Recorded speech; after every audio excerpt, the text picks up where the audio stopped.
Morning students, एक बार फिर आपका वेलकम है हमारे यूट्यूब चैनल बायो स्टेशन में। और जिन भी स्टूडेंट ने सब्सक्राइब नहीं किया है अब तक चैनल को, वो सब्सक्राइब कर लें, जिससे कि उनके पास में जो वीडियो है वो पहुंच सके। देखिए, सबसे पहले मैं आपको एक चीज बता दूं कि जो हम वीडियोस बना रहे हैं, इन वीडियोस के थ्रू हम कंप्लीट 11th और 12th को कवर करते हुए चलेंगे। अभी हम जो टॉपिक्स बना रहे हैं वो टॉपिक्स 12th से रिलेटेड है, ठीक है। तो मीन्स कहने का यह है कि जो भी स्टूडेंट चाहते हैं घर पे बैठ के पढ़ना, वो सब्सक्राइब करें, और जो वीडियोस देख रहे हैं वो ज्यादा से ज्यादा सब्सक्राइब इसको कराएं, ठीक है। देखिए, आज हम जिस टॉपिक के बारे में डिस्कस करने वाले हैं उस टॉपिक का नाम है बायोमेडिकल टेक्निक, जिसको आप हिंदी में जानते हैं जैव चिकित्सा तकनीक के नाम से।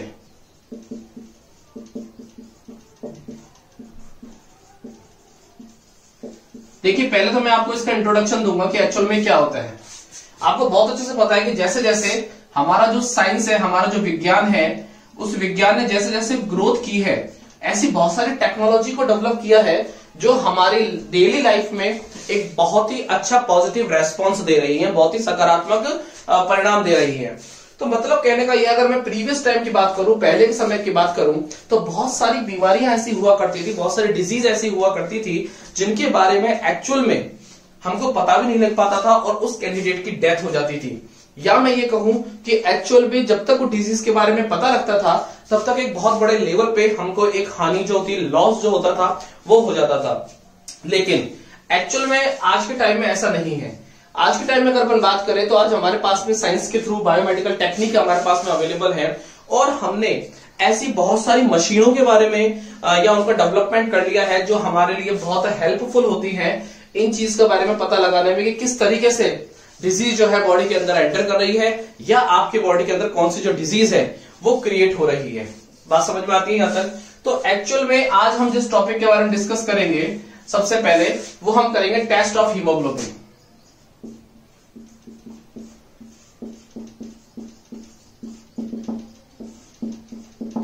मैं शॉर्ट में लिख रहा हूं हीमोग्लोबिन। देखिए, हीमोग्लोबिन जो है, इसके लिए सबसे पहले तो आप एक चीज याद रखें, ठीक है, हीमोग्लोबिन के लिए, कि हीमोग्लोबिन की जो क्वांटिटी है, ठीक है, द क्वांटिटी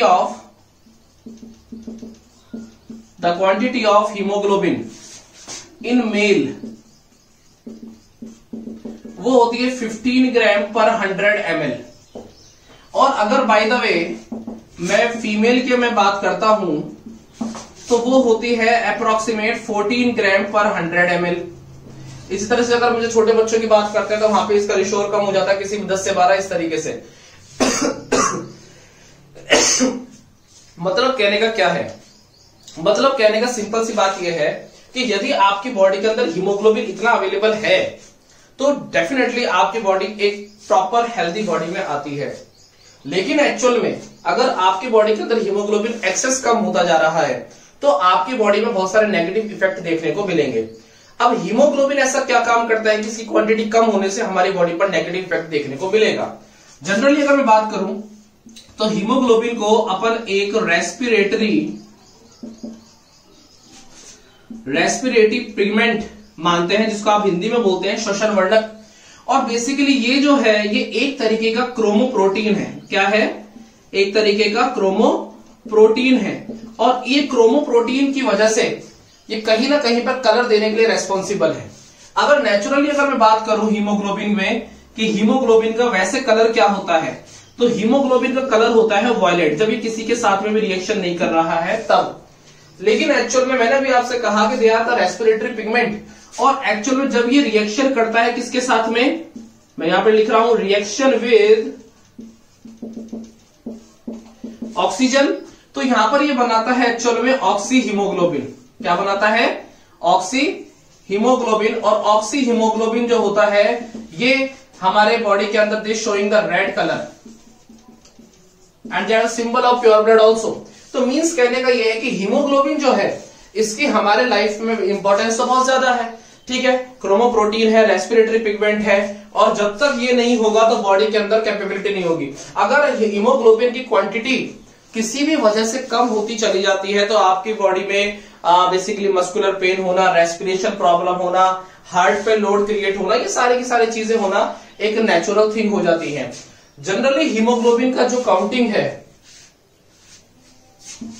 ठीक है, जो हम इसकी जब टेस्टिंग करते हैं तो बेसिकली हीमोग्लोबिन के लिए हमको इसको टेस्ट करने के लिए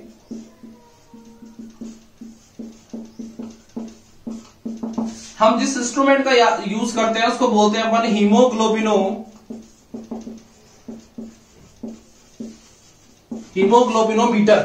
ठीक है, क्या बोलते हैं उसको अपन? हीमोग्लोबिनोमीटर। लेकिन एक्चुअल में जैसे अभी मैं बोल रहा हूं आपको कि मॉडर्न टेक्निक आ गई है, तो उस मॉडर्न टेक्निक की वजह से आज के टाइम में हम यूज कर रहे हैं जैसे कि फोटो हीमोग्लोबिनोमीटर, या हम एक और नाम लिख सकते हैं ऑटो एनालाइजर। ऑटो एनालाइजर, ठीक है। वैसे ऑटो एनालाइजर से हम बहुत सारी चीजों के और बारे में पता लगा सकते हैं, लेकिन एक्चुअल में यहां पर केवल आप इतना पढ़ें कि हीमोग्लोबिन के टेस्टिंग में भी कि कितना हीमोग्लोबिन आपकी बॉडी के अंदर अवेलेबल है या उसके अंदर किसी तरह की कोई प्रॉब्लम तो नहीं है। ऑटो एनालाइजर भी एक अपना मेन रोल जो है वो फॉलो यहां पर करता है। हीमोग्लोबिन में एक बात और मेन होती है कि हीमोग्लोबिन जो है they are present in RBC, ठीक है। और अगर मान लीजिए हीमोग्लोबिन की क्वांटिटी कम होने लगी, ठीक है, या मैं यहां पर लिख देता हूं कि बेसिकली लैक ऑफ हीमोग्लोबिन, तो हमारी बॉडी पर क्या इफेक्ट पड़ेगा? हमारी बॉडी पर इफेक्ट पड़ेगा कि बेसिकली बॉडी के अंदर एक डिजीज क्रिएट होगी, और जिस डिजीज को अपन बोलते हैं एनीमिया। क्या बोलेंगे अपन इसको?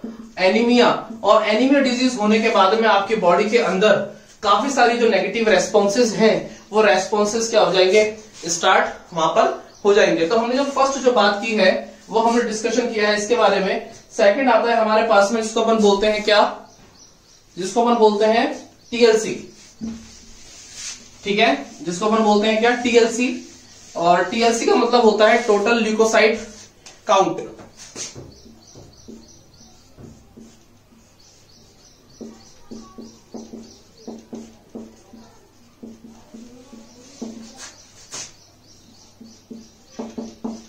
ठीक है, अब आपको एक चीज बहुत अच्छे से पता है इसके बारे में कि बेसिकली ल्यूकोसाइट जो है, ये ल्यूकोसाइट हम बोलते हैं एक्चुअल में किसको? डब्ल्यूबीसी को। किसको? डब्ल्यूबीसी को। और डब्ल्यूबीसी जो है इसको हम अदर नेम से और जानते हैं, जो मैं पहले भी वीडियो बना चुका हूं। अदर नेम की अगर मैं बात करूं तो हम इसको बोलते हैं सर सोल्जर सेल्स या फाइटर सेल्स। डब्ल्यूबीसी जो होती है जनरली अगर अपन बात करें तो टोटल जो डब्ल्यूबीसी है वो टोटल डब्ल्यूबीसी हमारी बॉडी के अंदर होती है लगभग 4000 to 11,000 पर मिलीमीटर क्यूबिक। लेकिन एक्चुअल में अगर डब्ल्यूबीसी जो है, ये डब्ल्यूबीसी अगर इसकी काउंटिंग, ठीक है, मान लीजिए मैंने बोल दिया कि डब्ल्यूबीसी इंक्रीज जितनी है उससे ज्यादा बढ़ गई, तो एक डिजीज होती है जिसको अपन बोलते हैं ल्यूकोसाइटोसिस। क्या बोलते हैं? ल्यूकोसाइटोसिस। और मान लीजिए यदि डब्ल्यूबीसी जो है वो कम हो जाती है तो हम उसको बोलते हैं ल्यूकोपीनिया। ठीक है, जनरली अगर अपन बात करें तो डब्ल्यूबीसी को जो इसको टेस्ट करने के लिए हम यूज करते हैं न्यूबर्स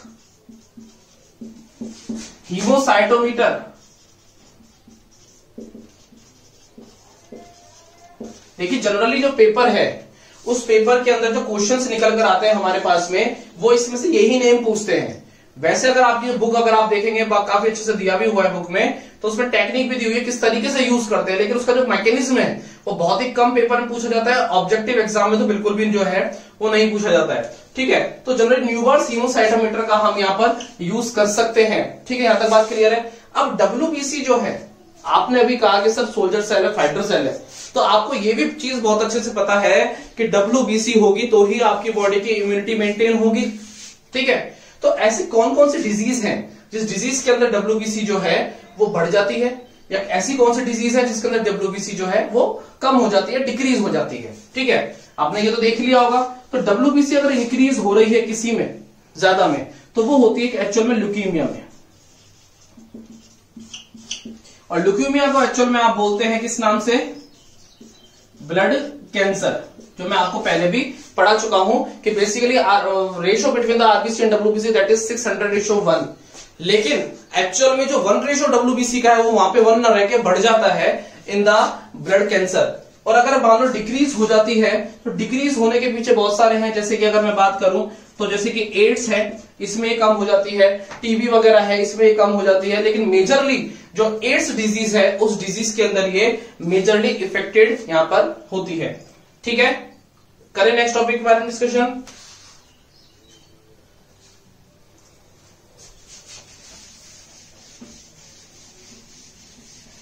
देखिए नेक्स्ट जो टॉपिक है वो इससे कहीं ज्यादा इंपॉर्टेंट है। ठीक है ना, इससे कहीं ज्यादा, जिसका नाम है डीएलसी। क्या नाम है? डीएलसी। डीएलसी में जो डी का मतलब है वो है डिफरेंटिएट ल्यूकोसाइट काउंट। बात पे ध्यान देंगे आप यहां पे। जनरली अगर मैं फर्स्ट पॉइंट यहां पर लूं तो सबसे पहली बात यह है कि ये टीएलसी से कहीं ज्यादा, ठीक है ना, उपयोगी है, इंपॉर्टेंट है ये, पहली बात। सेकंड थिंग इज दिस कि बेसिकली टीएलसी के अंदर तो आप टोटल डब्ल्यूबीसी के बारे में बता रहे थे कि बेसिकली आपकी 8 to 11 है, 11 से कम हो रही है तो ये होगा, 11 से ज्यादा हो रही है तो ये हो रहा। लेकिन आपको याद होगा कि जनरली जब हम डब्ल्यूबीसी के बारे में डिस्कशन करते हैं तो हम बेसिकली इसके बहुत सारे पार्ट्स के बारे में बात करते हैं। मैंने आप वीडियो बनाया हुआ है पहले, जिसमें अपन ग्रेनुलोसाइट और अब ग्रेनुलोसाइट के बेस पे हम इसको, जैसे कि न्यूट्रोफिल है, आपके एसिडोफिल है, बेसोफिल है, हम इसके बारे में यहां पे डिस्कशन कर चुके हैं। अब डब्ल्यूबीसी के अंदर बहुत सारे पार्ट होते हैं, जैसे एक हो गया सर न्यूट्रोफिल। ठीक है, ठीक है ना, सबसे ज्यादा यही होता है। ठीक है, दूसरा हो गया कौन सा? एसिडोफिल, ये बहुत कम होता है। तीसरा हो गया बेसोफिल, ये भी क्वांटिटी कम होती है। फिर होता है मोनोसाइट, ये होता है 6 to 8%। और फिर होता है लिम्फोसाइट, जो होता है 20 to 25%। मतलब कहने का यह है, ये तो वो है जो एक्चुअल में किसी भी हेल्थी बॉडी के अंदर अवेलेबल है, जो अवेलेबल है। लेकिन अगर आपकी बॉडी में डिस्कशन होता है कि आपने ये कहा कि सर आपकी बॉडी के अंदर तो कोई डिजीज डेवलप हो रही है, तो आप कैसे पता लगाएंगे? और डीएलसी के अंदर सबसे बड़ा फायदा यह है कि टीएलसी और डीएलसी में अगर आपसे कोई डिफरेंटिएशन पूछता है तो टीएलसी में तो आप टोटल बता रहे हैं कि सर 4 to 11 होता है, कम हुआ, ये हुआ, ठीक है। लेकिन डीएलसी के अंदर आप डब्ल्यूबीसी के जो भी सेपरेट पार्ट हैं, इनके बारे में भी आप सेपरेट आंसर दे सकते हैं। कैसे करेंगे आप? वैसे बुक में इसकी टेक्निक दी हुई है, लेकिन जनरली किसी भी डीएलसी प्रोसेस में, ठीक है, हम लीशमैन स्टेन और जिम्सा स्टेन जो है, हम इसका यूज करते हैं, जिससे कि हम कलरिंग करने के लिए हम इसका यूज करते हैं और उसके बाद में ही हम जजमेंट करते हैं कि बेसिकली क्या होगा। अब देखिए, मान लीजिए मैं सबके ऊपर एक बात अप्लाई कर रहा हूं, सबके ऊपर एक बात अप्लाई कर रहा हूं, और अप्लाई ये कर रहा हूं कि न्यूट्रोफिल अगर मान लो इंक्रीज हो रहा है आपकी बॉडी के अंदर, आपने टेस्ट किया और आपकी बॉडी के अंदर आपने देखा कि सर न्यूट्रोफिल जो है वो सर बढ़ रहा है, तो क्या रीजन हो सकता है? इसके पीछे रीजन ये हो सकता है कि आपकी बॉडी के अंदर कोई ना कोई एक इन्फेक्शन यानी कि संक्रमण, कोई भी एक छोटी सी डिजीज स्टार्ट हो सकती है। और बेसिकली या आप ये भी कह सकते हैं कि आपकी बॉडी में जो पस पड़ रही है, यानी जिसको आप बोलते हैं हिंदी में मवाद, ठीक है, अगर ऐसी कुछ प्रोसेसेस हो रहे हैं तो न्यूट्रोफिल जो होगी उसकी क्वांटिटी बढ़ जाएगी, क्योंकि न्यूट्रोफिल की क्वांटिटी ज्यादा होती है। न्यूट्रोफिल के पास में एक प्रोसेस अवेलेबल होता है जिसको अपन बोलते हैं फेगोसाइटोसिस, और फेगोसाइटोसिस प्रोसेस की वजह से इनके पास में भक्षकाणु प्रवृत्ति होती है, जिसकी वजह से अगर मान लीजिए आपकी बॉडी के अंदर अगर कोई भी पैथोजन एंटर कर रहा है तो सबसे पहला काम जो होता है वो इन्हीं का यहां से स्टार्ट हो जाता है अकॉर्डिंग टू फेगोसाइटिस प्रोसेस। ठीक है, अगर मान लीजिए ऐसा होता है कि एसिडोफिल की क्वांटिटी बढ़ रही है तो इसका मतलब यह है कि आपकी बॉडी के अंदर कोई एंडोपैरासाइट यानी कि अंतः परजीवी एंटर कर रहा है, या आपकी बॉडी में किसी चीज को लेके एलर्जी जो है वो क्रिएट होने के जो चांसेस होते हैं उनकी भी यहां पर क्वांटिटी काफी होती है। अगर मैं बेसोफिल की बात करता हूं सर, तो बेसोफिल का मतलब यह है कि चिकन पॉक्स जो है या इस कैटेगरी के जितने भी हैं चिकन पॉक्स है जो भी, तो वो होने के जो चांसेस हैं वो ज्यादा होते हैं। या मैं ये कहूं कि बेसोफिल अगर ग्रोथ कर रहा है तो यानी कि चिकन पॉक्स जो होगा वो आपकी बॉडी के अंदर एंटर हो रहा है। जनरली मैं उनकी बात कर रहा हूं यहाँ पर डिजीज की जिसकी वजह से बेसिकली इनके अंदर जो चेंजेस है वो देखे जाते हैं। ठीक है, मोनोसाइट की अगर मैं बात करूं तो मोनोसाइट में अगर मैं बात करता हूं तो टीबी, जिसको आप ट्यूबरक्लोसिस तपेदिक क्षय रोग के नाम से भी जानते हैं, अगर ये डिजीज अटैक करती है तो यानी कि मोनोसाइट इंक्रीज होगी। और अगर मैं लिम्फोसाइट की बात करता हूं 20 to 25% जो था, तो इसके अंदर ब्लैक कफ, याद होगा मैंने जब आपको डिजीज पढ़ाई थी तो ब्लैक कफ के बारे में डिस्कशन किया था, ब्लैक कफ के बारे में, और हमने डिस्कशन किया था काली खांसी बैसिलस पर्ट्यूसिस। तो मींस कहने का ये है कि अगर ये सारी ये अगर इंक्रीज हो रहे हैं तो ये डिजीज हो सकती है। और इन सब के बारे में सेपरेट आप डीएलसी यानी कि डिफरेंटिएटर या डिफरेंटिएशन ल्यूकोसाइट काउंट के थ्रू आप पता लगा सकते हैं, विभेदक श्वेताणु जो है संख्या। ठीक है, तो मतलब कहने का ये है कि अगर मान लीजिए कोई इसमें से ऐसा पार्ट है क्या जो हम इसके थ्रू नहीं बता सकते, तो वो पार्ट आता है T4।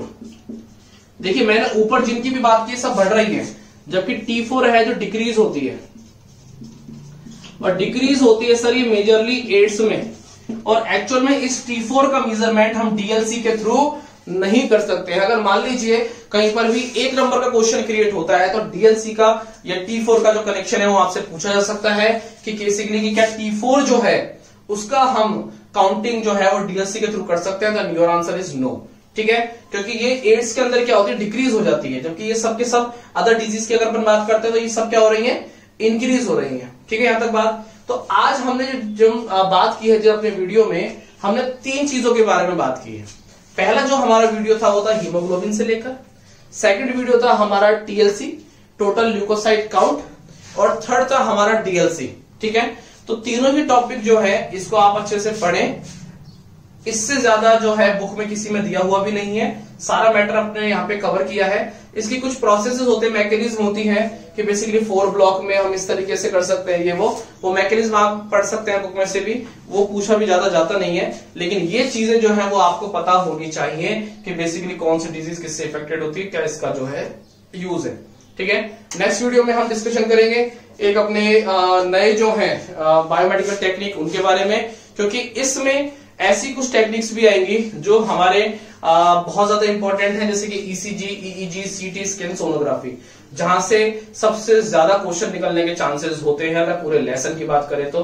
ठीक है, तो एक बार आप इसको नोट डाउन कर लें। मिलते हैं नेक्स्ट वीडियो में बहुत जल्दी। Thank you.